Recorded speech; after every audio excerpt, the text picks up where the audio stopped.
This is part 3 of the old school recording chain in the box video for 2019. It is a follow-up video to a 2014 release where I used a bunch of plugins to emulate an analog recording chain. I figured I would point out a few things because the video part 1 and 2 were out and there were some questions and confusion. First of all, you want to do this process before mixing. This is a part of mix prep, okay? This is basically, as I said in the video, if you were to have this gear, in my case, it's about $11,000 worth of audio recording equipment just for one channel, okay? So multiply that by 20 tracks. That's $200,000 worth of EQs and a tape machine and a recording console and a mixing console. You know, all this stuff adds up. It's not cheap. I don't own that. You probably don't own that. That's why we're emulating this in digital, in the box. You want to do this before you mix. You don't want to do this the same day either. You know, this is basically, again, a replacement for sitting there while you're recording and changing the EQs and putting a compressor in the chain. If you own that gear already, so if you already record with a nice microphone and a nice Neve or API preamp, then you can skip those steps and move on to the compressor. Now, if you own a compressor, the same deal. If you record with a compressor on, then you can skip that and go right to the tape plug-in, okay? But, very important to note, this is not a substitute for proper microphone placement. You want to make sure that you choose the right mic, and you do that by testing and experimenting. You put that microphone in front of your different instruments, in front of the different singers, and you find out which microphone sounds the best. If you only have one microphone, then that's all you got. Believe me, I've been there. So what you want to do is find the best placement for that microphone, for the microphone that you think sounds the best out of all the ones that you tried. And after that, you equalize. Not before, after, okay? But, and also finding the right spot in the right room for whatever you're trying to record. This is just to, again, if I had $11,000 worth of audio equipment for one channel, I would be using that. But because I don't own that, I'm doing it with plugins. One other last thing.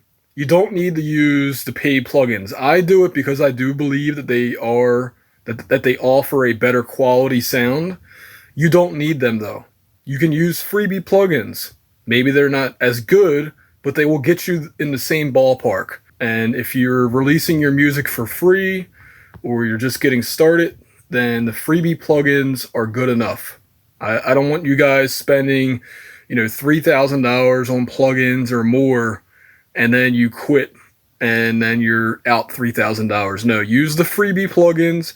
I've accumulated these plugins over a large number of years. They weren't all one-time purchase. Now, if you have enough money, I say go ahead and get them. They're the ones that work really well for me. But if you're on the low budget end of things, or you just started, then just use the freebies, which I will link to, or at least list the freebie plugins, a few of them in this video. Other ones I will put in either the video description or the comment section. So thanks again for watching this video series. I think it's super important. It may not be the most exciting thing out there, but it's the secret to what I use to get awesome mixes. This is how things would sound if I had the API equalizers, if I had the Neve equalizers, if I had the tape machine, if I had the LA2A or the LA3A or I do have an 1176 revision A, but if I had those to use on each and every channel, if I so desired, this is what I would get when I first started mixing. And because it's a very technical task, I prefer to do it at least one day before starting the mix. So noise reduction, auto-tuning, getting the lip smacks out, automating volume levels for the vocals so that you don't have a vocal that's like 20 decibels lower than the rest, you know what I mean? Like, these are all things that need to be done right here, right now during mix prep so that your mixing can be a more creative process so you don't feel like you're bogged down with too many technical details.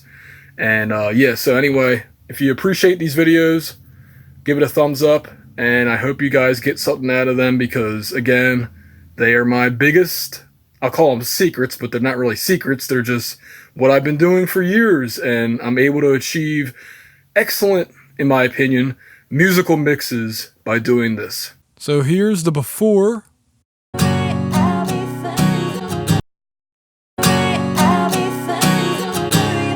So let's go through the rest of the plugins. So again, we got noise reduction. We could do mouth declicking. That's what somebody said that I need on all my tracks, which I definitely agree with. And this plugin does it automatically. Kind of. This one takes away reverb that I don't want on the track. Not entirely, but it's better than nothing. Brush free or Bruce free from Clevgran is another noise reduction type of plugin. We also have, again, Hornet VU Meter Mark III. Another important one, TB Pro Audio MV Meter 2. I also recommend Klanghelm's VU Meter. And again, Purist Gain, which is a freebie from Air Windows. Or if you can do like 6 decibels or 12 decibels boosting or cutting, then I recommend Bit Shift Gain, because it is better quality than Purist Gain. Maybe not by much, but if you want the absolute most transparent gain reduction or gain boost, use Bit Shift Gain. So that's our noise reduction and gain staging section. Next, microphones. Emulation. Again, Mic Room from IK Multimedia. We also have Slate has their own VMS plugin, which I don't own, so I don't have this to show you, but just trust me, it exists. But what I can show you is Townsend Labs Sphere microphone. Sphere. Sorry, I pronounced that wrong. People get on me for saying that. Sphere. And this one's really cool because not only can you pick the microphones, which there are many. Look at this list. Oh. So there are many microphones, but you can also choose the proximity effect. You can choose how much off-axis noise there is, or, you know, where at the microphone it was recorded. This, to me, is better than VMS. And actually, I'm going to ask them if I can review their microphone, because I don't think there's enough of these videos out there to really, tell you guys whether it's good or not. So I'm going to ask Townsend if they would like to have another review. Anyway, that's their plugin, and it's cool. So moving on, mic preamp options. I love Kazrog True Iron. I still don't own it, but I plan to by the end of the year. It is just a kick butt saturation plugin, and I usually would put it at the beginning of the track, after the mic emulation. This one, you choose the mic option. This is EQ81 from IK Multimedia. You choose mic, and then you adjust it to taste. Pink, I already showed this, but if you look at the list, it's a pretty cool list of different preamps. By the way, it doesn't come like this. I had to do this manually, and I will actually link to the unofficial Acoustica Audio master list, where you can see all the different samplings of hardware. Again, unofficially, Acoustic Audio never really says exactly what their gear is, unless it is endorsed by a company. So these are all just the best guesses that the Acoustica Audio community have come up with. Navy has a ton of options. I already talked about this, but yeah, you can do line inputs, you can do microphone preamps, you can do buses, good stuff. And then we also have Magenta. Look at Magenta's options. This is really cool. They have a few different microphone preamps. And then finally, we have an API EQ emulation, but it also has a built-in microphone preamp emulation. So this is another option. Lots of options. I'm not showing you guys every single mic preamp emulation plugin out there, but I'm showing you the ones that I'll typically use in my own mixes. Moving on to the clean EQs, we have the Reaper one that's built in. We also have IIEQ Pro, which is also one of my favorites behind TDR Nova.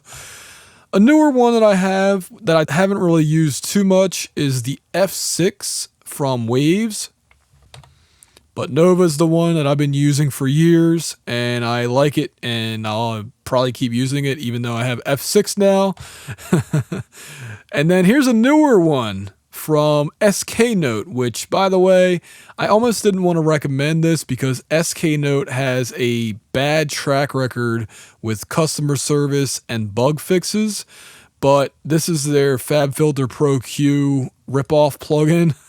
I mean, it's kind of obvious, right? I don't even know how to use it. But here it is, and do I just double click? Seriously, how do I use this? Can I use it? I'm confused. I've never used this plugin, but the option's out there. So if you guys want to try it out, then go right ahead. Can I not use it? Seriously. Anyway, Crave EQ's the other one that I recommend. And this one is Proven. It's another FabFilter Pro Q type of deal. And it sounds good. People swear by this. It's another poor man's FabFilter Pro Q, and I don't have FabFilter Pro Q to show you on screen, but that's another clean EQ that I would highly recommend. But if you can't afford that one, Crave EQ or IIEQ Pro are the ones that I would get. If you can't afford those, this is the one I would get.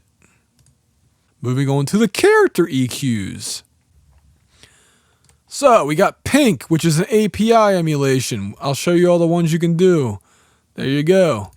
In addition to the Pink 3 channel strip, which has 3 equalizers, we also have this API 560, again unofficially, an API 560 10-band graphic equalizer, along with a 4th equalizer, which is the Cappy LC 53A.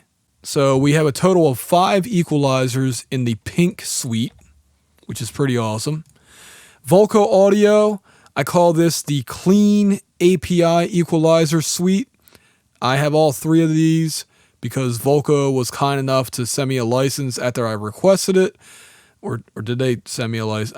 Anyway, I wanted to review this plugin, and I highly recommend it. Basically, I use this when I run out of CPU.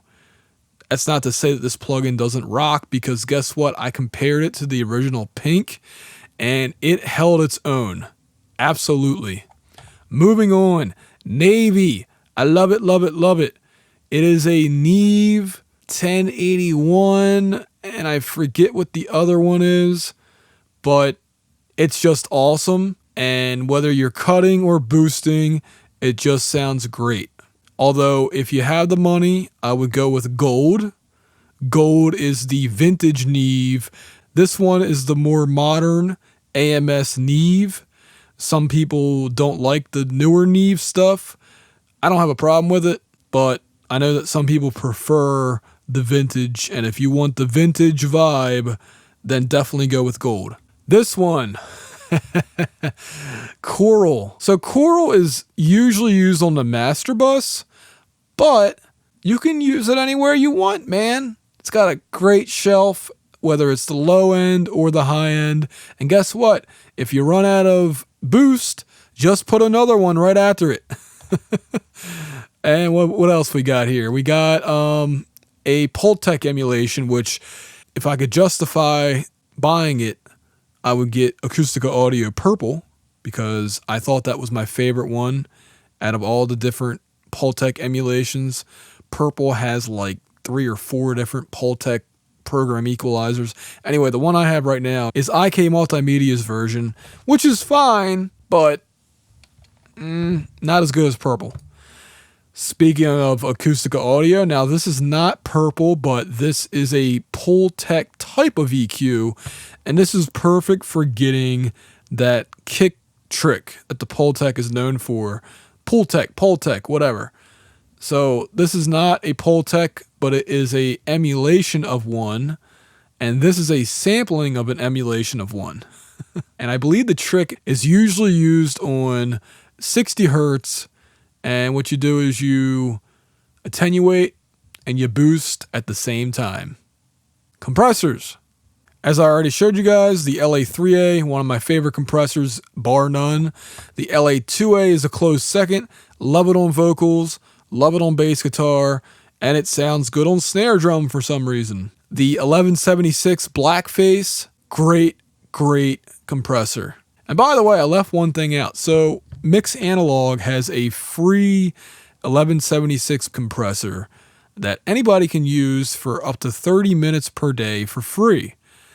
I'll often use that on my tracks because why not, right? But if you want to stay completely in the box, check this one out. And also Slate Digital has one, and they also have a Blue Stripe as well. 1176 classic compressor, you can't go wrong with it. Next up is a Retro Instruments Stay Level emulation, formerly named Gates Stay Level, and that's spelled STA space level. It is kind of like an LA2A, but a little bit on the cleaner side, and you can get even more gain reduction than an LA2A. Don't watch the meters when you set your settings. Ignore the meters because this thing can go for days and still sound good. Typically used on vocals or bass guitar. DBX 160, this one is great on the kick drum, bass guitar, and snare drum. We also have the brother or cousin DBX 165A emulation. And this is magenta, which has a ton of different compressor options. I actually don't have those in the presets. I will refer you guys to the unofficial Acoustica Audio master list. But yeah, basically these are Manley Labs, different compressors. The biggest one is probably the Varimu or Variable Mu, which is basically a Fairchild 670 modernized. You can get a nice clean sound out of that. And again, finally, we have our gain staging plugins to round it off. Moving on to the tape machines. These are the ones I suggest in 2019. IK Multimedia did a fantastic job on their recent tape emulations. I say get all four of them if you can afford it. If you can't afford it, just get the 24 and the 99. If you can only get one, get the 24. But all four of these sound a little bit different from one another. Well, actually, in the case of the 440, a lot a bit different. But between the 24 or the 99, I would go with those. The 80, I would get after the 4040 because the 99 is, I'm not going to say it's exactly the same, but it's pretty close to it. But if you want another brand, for some reason you don't like IK Multimedia, then Yuhi Sadin is the one I would get. It just sounds really good, and it has that tape compression glue. I think this plugin sounds the best out of all the emulations that I've tried for that tape glue type of sound. Especially good on drums. And finally, my favorite, which recently I compared against a Real Studer tape machine that's on mixanalog.com, and I gotta say, on the 30 inches per second setting, FG9 and half-inch machine, it sounds very close. Not exactly the same, but quite close to the Real Studer machine. So I gotta give credit to Slate for that. They did a fantastic job emulating that, and now that I have access to a real tape machine, I can confirm that this is a solid plugin at those settings. And let's see, we got one more, and that is our console line input plugins. Once again, we have Sand, Slate VCC, Pink has their own console line input type of things. Front Doll, this was a freebie at one point. I don't know if it still is or not, but we have a Neve emulation, an API, and I think a Telefunken or Neumann, one of those two.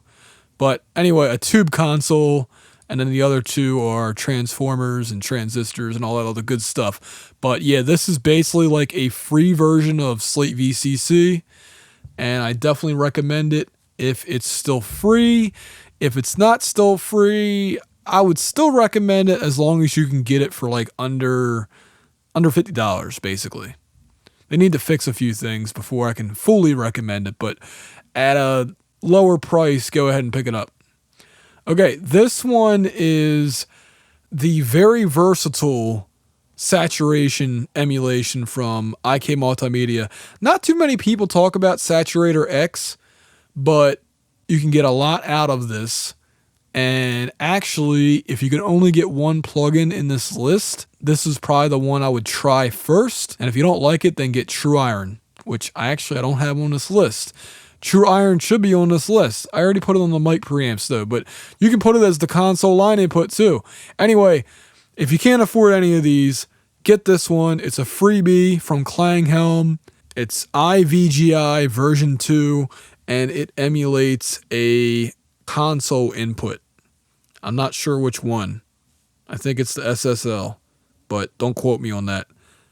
I want to wrap this up by saying, you'll notice I didn't use a certain type of plugin, and that is anything to do with getting a lo-fi sound, like, a vinyl record player or anything like that. So don't use degrader during this mix prep or whatever you want to call this.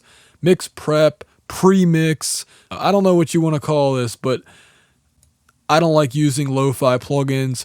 I used to use a de-esser on the vocals, but I think you should wait until the mix to use the de-esser because you can overuse it, and that's never a good thing.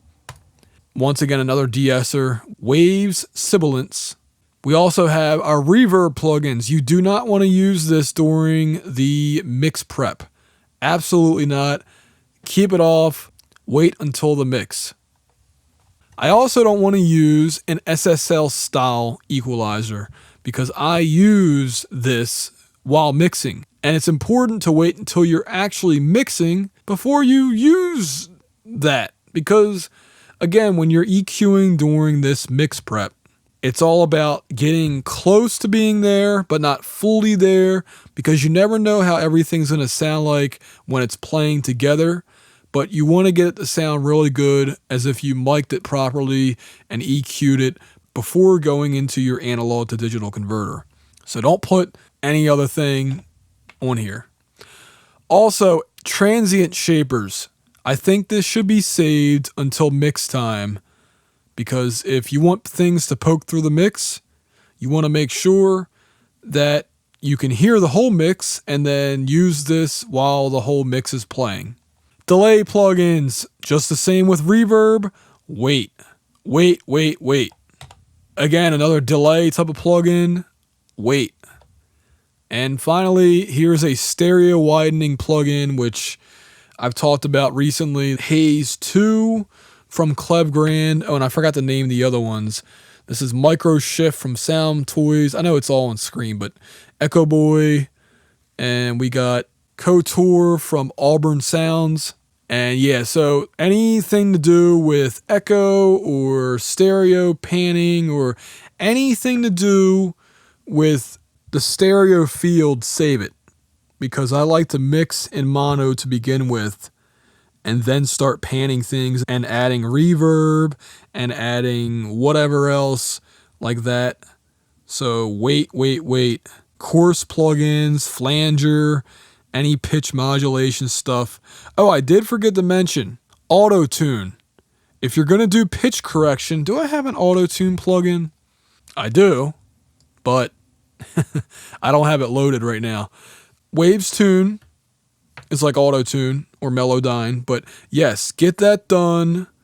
Not here, but I would probably do it. I mean, you could wait until after you EQ it, but I would actually do it before any phase shifting happens.